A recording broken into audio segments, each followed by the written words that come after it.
If you have questions about where Canada's oil sands industry stands on climate change, you're not alone.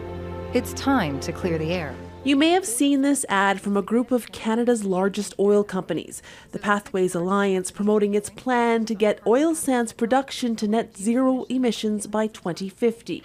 You'll now find only a disclaimer on the group's website. With uncertainty, we have removed content from our website, social media, and other public communication. It's important that we have markets where there's proper information, and I think that's what this bill is trying to achieve, trying to make sure that whenever a company is communicating about what it's doing well in terms of environmental performance, it's backed by evidence.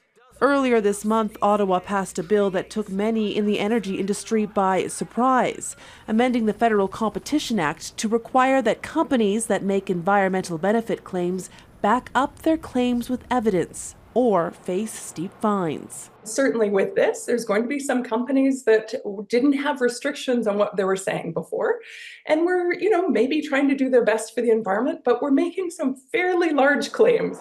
While many environmental advocates have come out in support of the changes, groups representing business and energy industry interests were quick to voice their concerns.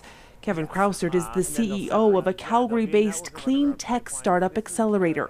We've just thrown a pretty large wet blanket on the ability of clean technology startups and innovators in our country to be able to advance their technologies so that we can meet our climate emission reduction goals. The new laws have also been criticized for being vague, leaving companies unsure of how to properly defend their claims. The Competition Bureau says more clarity is coming.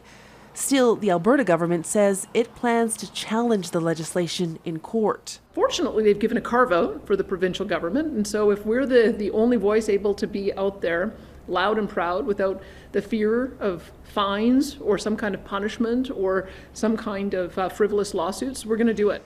While anyone outside government will now need to tread carefully when it comes to communicating their environmental claims. Heather Yourex-West, Global News, Calgary.